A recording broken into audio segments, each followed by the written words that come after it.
Hello everyone! If you can't tell by the title today, I will be showing you how I made the Spider Mother cosplay from Demon Slayer. I'm super excited about it. It was very cheap, very simple, and you only need a couple tools. Being plus size, it's been kind of hard to find a cosplay, so I just decided to try and make my own. Firstly, I needed a base, so I decided to get a cheap white robe off of Amazon. Link to that is in the description below. I also needed white and burgundy fabric, foam balls, and beads and a tassel for the necklace. To figure out where the burgundy fabric was gonna go, I tied the robe exactly how I would have it when it was finished. And then I just marked with a pen where I wanted that fabric to pop out. I measured from each little mark that I made, and it came out to be about 36 inches, which was perfect because that was the full length of my fabric, so I barely had to cut anything. Make sure you're layering the fabric so you're cutting 2 sheets technically at once.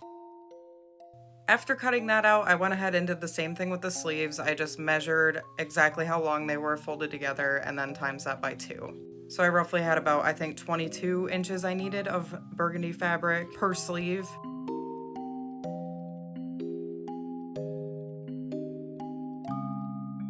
Next we'll be making her belt, but I wrapped it around my waist just to kind of see what I needed as far as length went and just kind of winged it. And then you cut it the same way that I cut all the other fabrics, so double layered.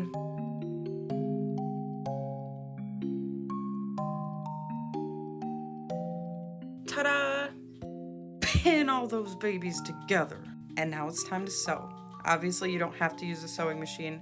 I'm just using one to speed up the process, but hand sewing works just as good if you're more patient. Make sure to turn them all inside out, sew them up, and they should look like this. Now back to the robe. I'm going to take those strands, and I'm starting with the neckline one. I will be pinning it all the way around from mark to mark. Kind of start it tucked more in and then pull it out as you go higher so you see more of the fabric around the neckline the higher up it is, if you know what I mean. And the same goes for the sleeves. It will look like this. Just go back around, sew it all up, and voila. Next, we're using our foam balls, baby. Grab a big one, a small one. I like to use a paintbrush. I kind of just use this on the fly, stab a hole through each of them. These will be the little jewels in her hair. It's time for the hot glue gun. You gotta glue them together.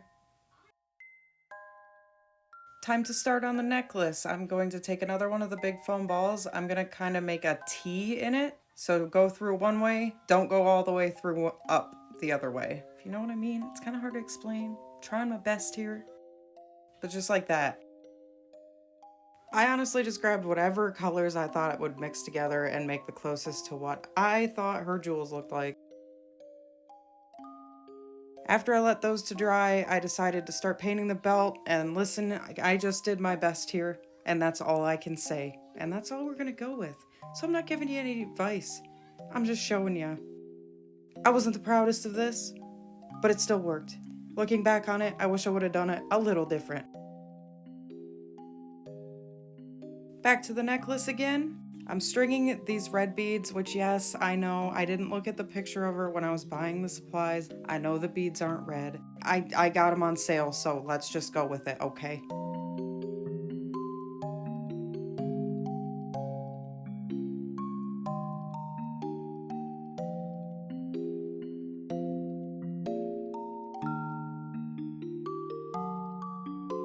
After that's finally done, we're taking the tassel, we're gonna stick it up into the T, and that took too long, longer than I'd like to admit. Then you're gonna thread the needle through, make sure to not bead the other side yet, and after you've got it through, bead that bitch. The tassel was hanging too low, so I just decided to hot glue that too because hot glue fixes everything. Add your jewelry findings to complete your necklace, and that's it. Boom, boom, boom. Look at that. I did it. I didn't get video of me stuffing the hair through those balls, but let me tell you, it was a nightmare and a half. That's why they're cracked. I used a rubber-ended clay sculpting tool, let's just say that. And lost a lot of hair in the process. Just use something like green rubber bands at the bottom to get them to stay. We're getting closer to the end. I can feel it by this point, even though it's already done and I've already worn it and blah, blah, blah. But I'm gonna pin the belt and we're gonna sew that together so that it fits nice around our waist. This was the first official try on. If you can tell by my face, I was very frustrated. This was frustrating for me, okay? I'm still new to this, but I had a lot of fun doing it. Here's me in full cosplay. These contacts are actually from TTDI. I love them so much. I'm running out of time. Don't forget to subscribe. Thank you so much for watching, and I hope this helped you. Bye!